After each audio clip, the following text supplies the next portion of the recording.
Bonjour et bienvenue sur le podcast de Plume de Doctorant. Le podcast dédié à l'actualité de la recherche autour des guerres mondiales. Je suis Guillaume Hiverneau. Je suis Charlotte Barnabé. Alors que l'historiographie de ces périodes est déjà abondante et que les livres les concernant inondent régulièrement les rayons de librairie, quels sont les travaux les plus récents et quels débats animent la recherche ? C'est ce à quoi nous essayons de répondre en rencontrant les chercheuses et chercheurs qui travaillent sur les guerres mondiales. Bonjour à toutes et à tous et bienvenue dans ce nouvel épisode de Plume de Doctorant.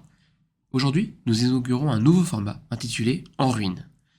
Le but de ce format, un petit peu plus court, est de vous faire découvrir, au fur et à mesure des épisodes, des histoires d'abandon, d'exploration urbaine et leurs liens avec les sciences sociales, notamment l'histoire, ainsi que leurs liens avec les guerres mondiales. Merci et bonne écoute.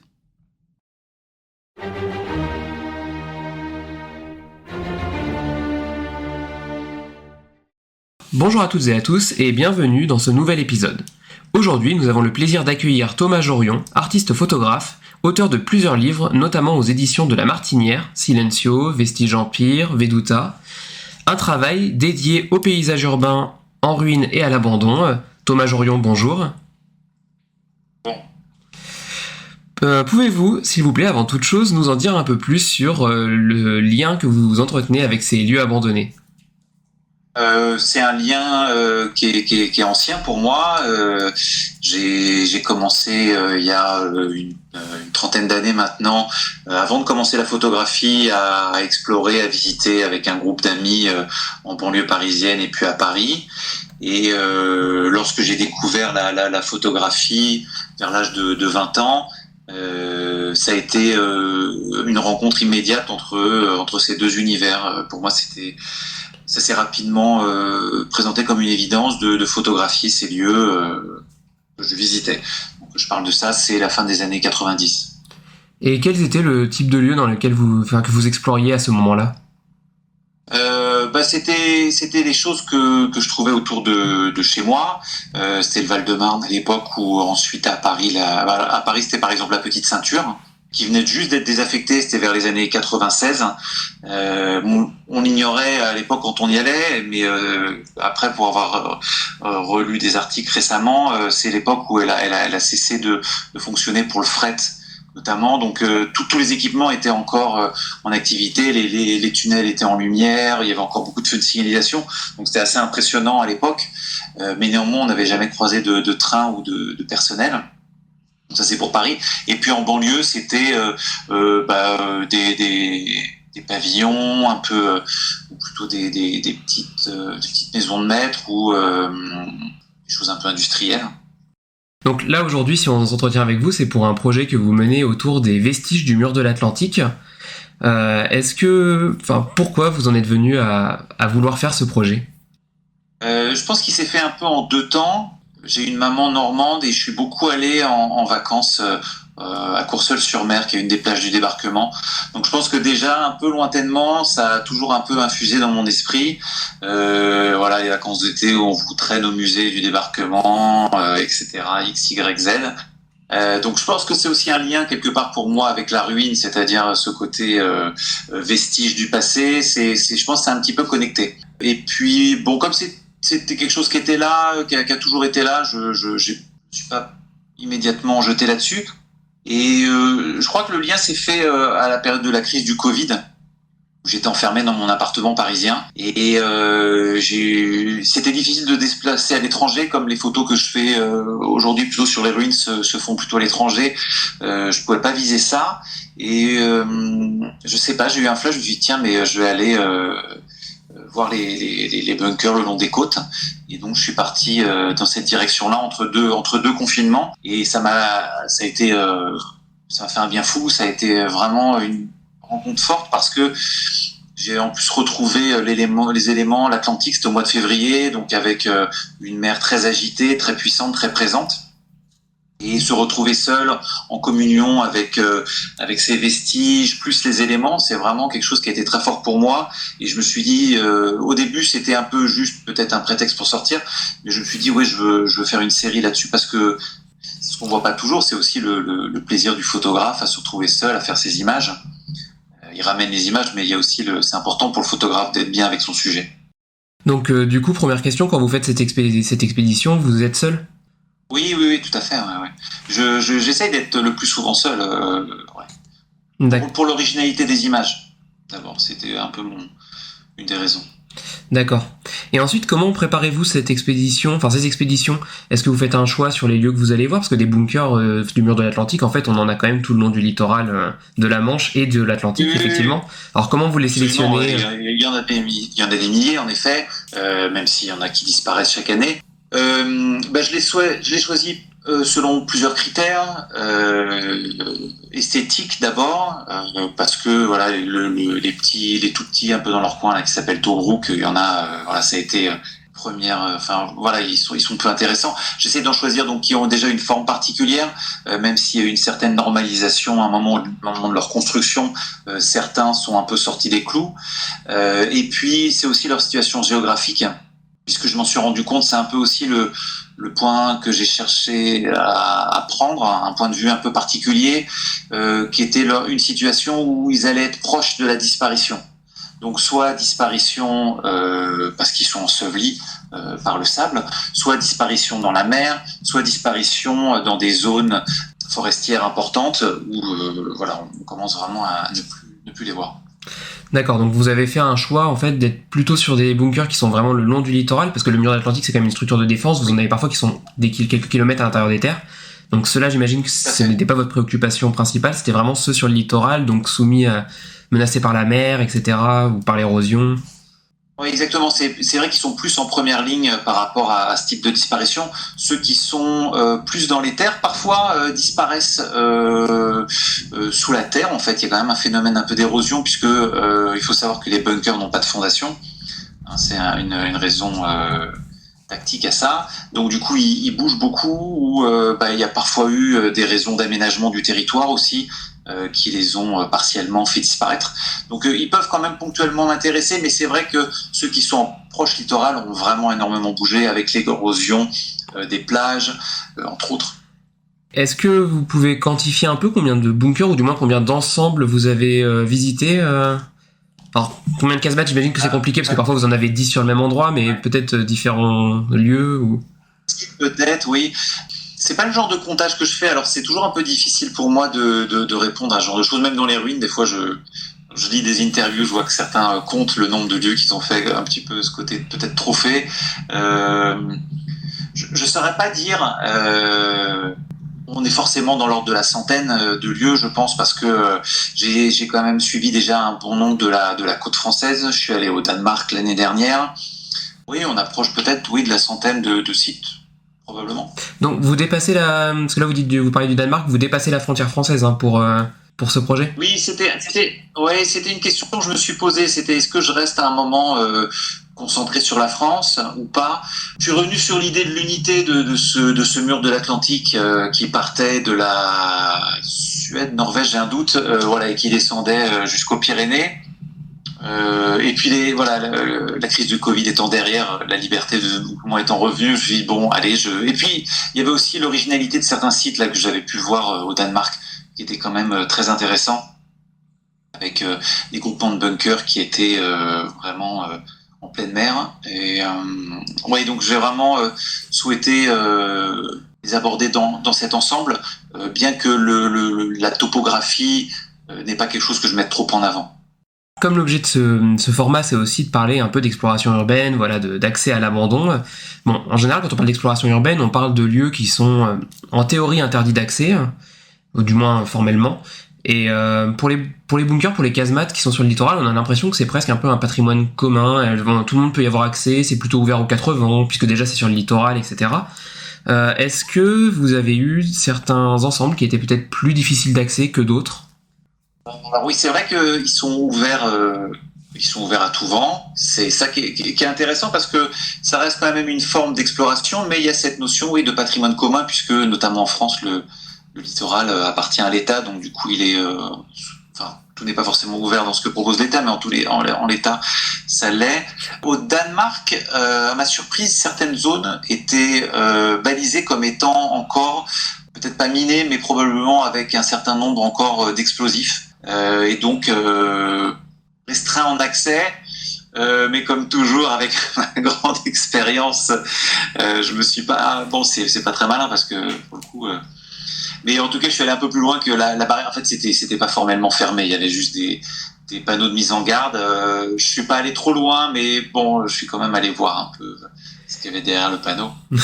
Mais non, enfin, pour faire une réponse, et je sais que c'est pas très bien parce que là, pour le coup, voilà, on risque pas de tomber sur un propriétaire furieux. C'est quand même plus grave que ça si on tombe sur un objet non explosé.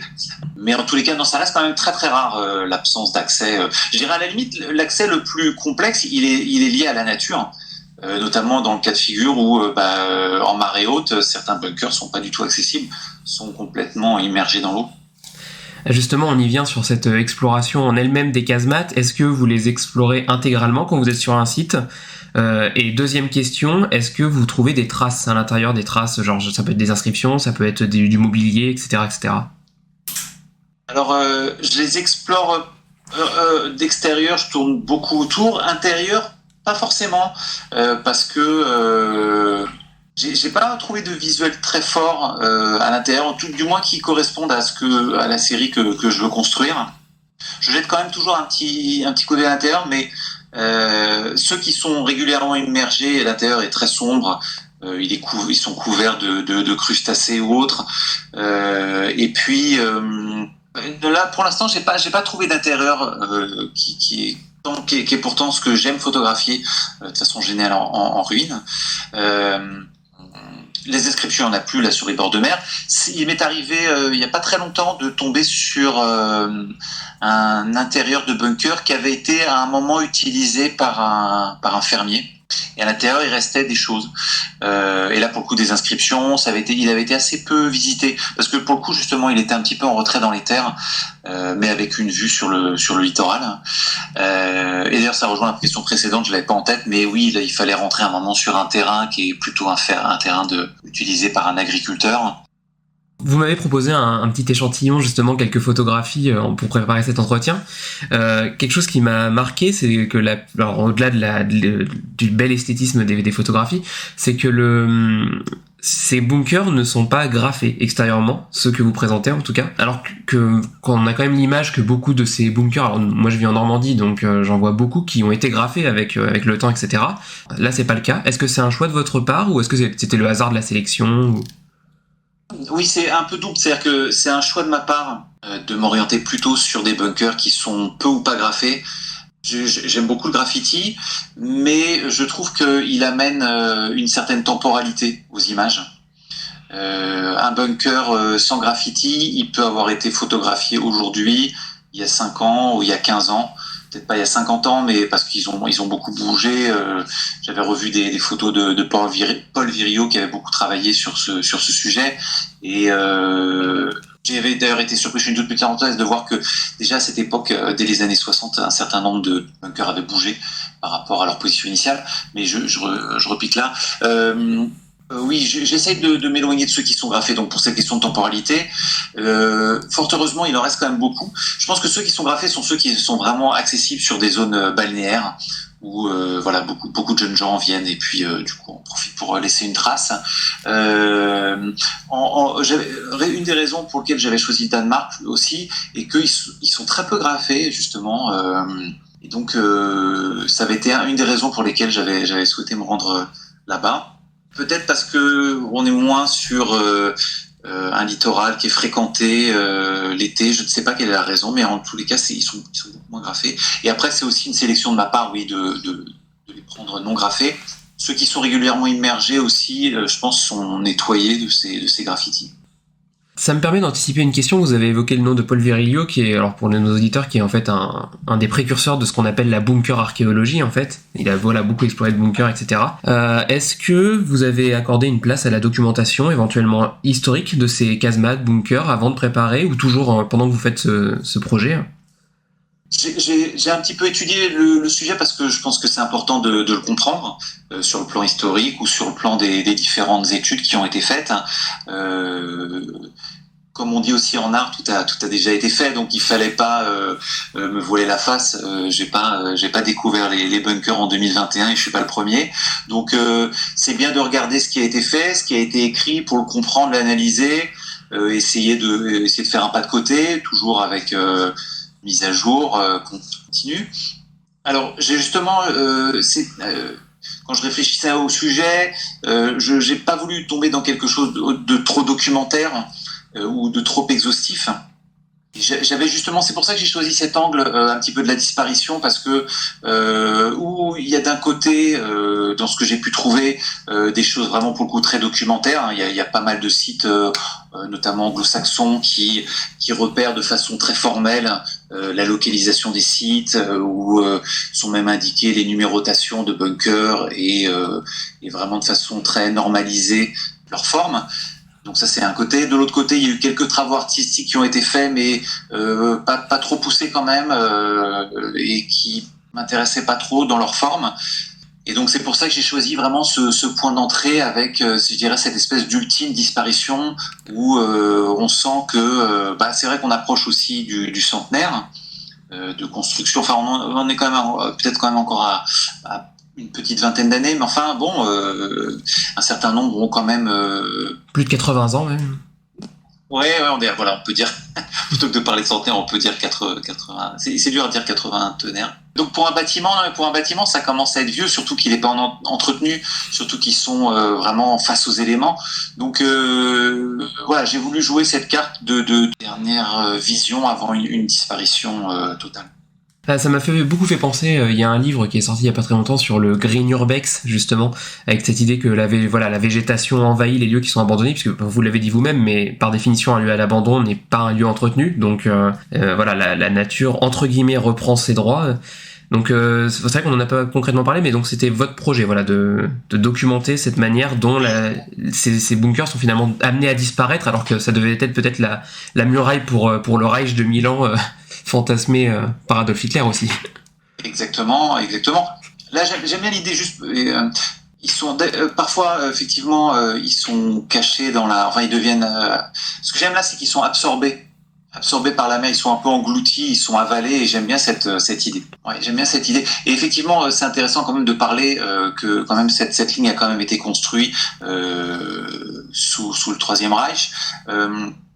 C'est important pour moi de quand même pas occulter la raison pour laquelle ils ont été faits. C'est-à-dire qu'il y a quand même un devoir de mémoire à faire, et il faut pas, sous prétexte que c'est une série artistique, oublier quand même la raison pour laquelle ça a été construit. Et je pense qu'il faut garder en mémoire quand même que c'est lié à un passé douloureux. Donc je pense que c'est important de pas l'oublier non plus, et à un moment de le dire. Peut-être rappeler en plus les conditions dans lesquelles ils ont été construits. Par exemple, en France, alors pour le cas de la France, vous avez beaucoup de main-d'œuvre forcée qui ont été mobilisées pour construire ces ouvrages. Exactement. Oui, exactement, comme sur les îles de Jersey, Guernesey aussi, où ça a été très douloureux, puisque il y a eu ce travail forcé. D'ailleurs, est-ce que cette disparition, on pourrait pas dire aussi que c'est peut-être une manière de laisser aller aussi, se passer en fait, alors plus pour des populations locales qui auraient pu vivre ça. De toute façon, c'était les ouvrages des occupants, donc il n'y a pas de volonté de les mettre de les sauvegarder, alors du moins par une partie de la population, parce que maintenant il y a plein aussi de valorisation de ces bunkers. Mais est-ce que c'est pas ce qui a pu amener certains aussi à disparaître progressivement dans le paysage en tout cas ? Oui, c'est un peu comme les ruines en général, c'est-à-dire qu'on peut pas tout garder, tout sauvegarder pour des questions financières. Il y a quand même toujours aussi ce devoir de mémoire. C'est pour ça qu'un certain nombre sont transformés parfois en musées quand ils ont les capacités, je pense, d'accueillir du public. Et puis on laisse les autres un petit peu aller vers leur belle mort naturellement. Il y a aussi un coût financier, et puis cette question de qu'est-ce qu'on fait avec ces bâtiments qui se posent toujours, quel que soit le type de bâtiment. Qu'est-ce qu'on en fait ? Rénover, oui, mais pour en faire quoi ? Donc, bien sûr. Ça se pose dans le cas des bunkers comme dans beaucoup d'autres ruines. Alors, d'ailleurs, c'est peut-être pas le cas quand ils sont sur des propriétés privées en tant que telles, mais lorsque c'est une propriété du Conservatoire du Littoral, par exemple, est-ce que dans les différents lieux que vous avez visités, il y a eu parfois des tentatives de valorisation patrimoniale ? Alors, j'entends par là peut-être des panneaux explicatifs ou... J'ai pas vu... quand ils sont vraiment les pieds dans l'eau, il y a plus rien à part des messages d'avertissement, justement parce que ça peut être dangereux pour les baigneurs qui seraient tentés de rentrer dedans dans les moments où de marée montante ou descendante, enfin surtout montante, où ils deviendraient immergés, où un nageur pourrait être piégé à l'intérieur. J'ai pas vu ou alors je m'y suis pas arrêté parce que c'est pas votre objet, bien sûr. connaissant moi-même l'histoire. Oui, puis connaissant moi-même l'histoire, je découvre pas du tout les bunkers. Non, j'ai pas vu de volonté particulière du conservateur du littoral de mettre en avant ça, mais voilà, après je passe peut-être vite devant certains panneaux. Autre question, alors plus concrète, voilà, on revient sur votre expédition. Voilà, vous arrivez sur ces lieux abandonnés.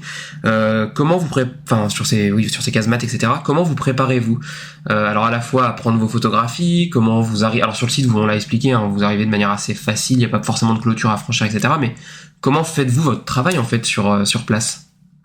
Alors déjà, souvent en amont, j'ai regardé les marées. Dans le cas, encore une fois, là je prends le cas particulier de groupements qui seraient proches de l'eau ou qui vont être immergés, je vais regarder les marées pour arriver marée haute ou marée basse. C'est aussi en fonction de quand je suis là, mais c'est déjà un élément important. J'essaie d'aller arriver, on va dire, voilà, encore une fois, les marées suivent leur propre rythme, mais j'essaie d'arriver en marée basse pour avoir une première situation du lieu, peut-être déjà faire des images à marée basse, et puis ensuite je vais tourner autour de ces groupements et attendre que la marée monte et vienne se confronter au bunker, au bâtiment, et puis essayer de faire des images de cette lente absorption, je dirais, qu'à ce que certains soient parfaitement immergés. Donc avec des vues ou de groupes ou des vues de bâtiments isolés. Donc j'imagine si vous attendez que la marée remonte, parfois vous devez attendre au moins plusieurs dizaines de minutes, si ce n'est peut-être une heure ou parfois. Ah oui, c'est des demi-journées assez facilement. Oui, c'est des demi-journées, mais certains sites le méritent. Certains sites qui vraiment sont je dirais grandioses, mais là c'est mon propre point de vue, hein. Voilà, c'est un peu particulier de dire ça, mais ils sont assez grandioses de par leur situation et de par justement cette parfaite corrélation entre les éléments et la situation du bunker. Je pense à un bunker du côté de Dieppe qui était en haut des falaises et qui est tombé à pic du haut de la falaise et qui s'est planté dans le sol. C'est un bunker qui est un peu connu parce que c'est un des rares qui a pris cette forme-là. Il est vraiment planté dans le sol, donc il est vraiment vertical. Et lorsque la mer est un peu forte, ça envoie des geysers d'eau bien au-delà de la hauteur du bunker. Donc c'est quand même un spectacle assez étonnant. Et puis ce qui est intéressant, c'est que il y a une jetée qui permet de se mettre un peu c'est un peu comme si on était dans la mer et on le regarde avec la perspective de la falaise derrière. Donc c'est un point de vue qui est assez original, assez intéressant du point de vue photographique. Bien sûr. Et est-ce que vous êtes, j'imagine que vous êtes aussi attentif à la météo, parce que j'ai vu sur certaines photographies, par exemple, voilà, les bunkers sont à la fois dans l'eau, mais aussi submergés par la brume parfois. Oui, tout à fait. J'ai choisi d'avoir une météo un peu brumeuse ou un ciel un peu chargé. Bon, ça c'est ma patte un peu, c'est ce que j'aime. Moi, j'aime bien quand le ciel est présent. Quand il est habillé, quand il est dessiné ou quand on a tout d'un coup une ligne lumineuse à l'horizon. Donc c'est plutôt des paysages un peu hivernaux. J'avoue que je suis plus sensible, mais ça c'est plus large dans ma création photographique, à ce type d'univers. Je trouve qu'on a une présence et une force des éléments qui est plus dominante dans ce cas de figure. Et donc, dernière question pour ce projet, que projetez-vous? Une exposition, un livre, les deux? Les deux. Moi, j'aime beaucoup travailler avec l'idée de livre. Je trouve que ça permet de structurer un projet. Ça permet aussi de garder une trace de ce projet. J'expose régulièrement et une exposition, elle est souvent éphémère, bien qu'elle dure entre un mois et plusieurs mois. J'aime l'idée du livre, parce que ça laisse aussi le temps de développer un propos. Parfois certaines images sont plus fortes que d'autres, on va les choisir pour l'exposition, mais le livre a un côté narratif qui me plaît beaucoup. On peut y mettre des photos, mais on peut aussi y avoir des écrits, et je trouve que ça permet de prendre le temps, de développer le sujet, de faire intervenir des gens qui sont connaisseurs du sujet et où on peut un peu débattre entre le côté artistique et puis aussi le côté peut-être plus historique et documentaire dans le cas du mur de l'Atlantique, qui est quand même comme je le disais tout à l'heure, pas complètement neutre comme sujet. On peut pas aborder ça comme si c'était n'importe quelle ruine. Il y a quand même une mémoire à avoir sur ce type de bâtiment. Bien, et c'est le moment de clore cet épisode. Merci beaucoup Thomas Jorion pour cet entretien. Nous mettrons dans la description nous mettrons dans la description vos précédents ouvrages, voilà, si les personnes veulent découvrir un peu plus sur votre travail. Merci beaucoup. Merci Guillaume. Nous vous remercions d'avoir écouté ce podcast réalisé par les doctorants en Seconde Guerre mondiale du laboratoire Istémé de l'Université de Caen. Si vous l'avez aimé, n'hésitez pas à partager. Nous vous retrouvons le mois prochain pour un prochain épisode.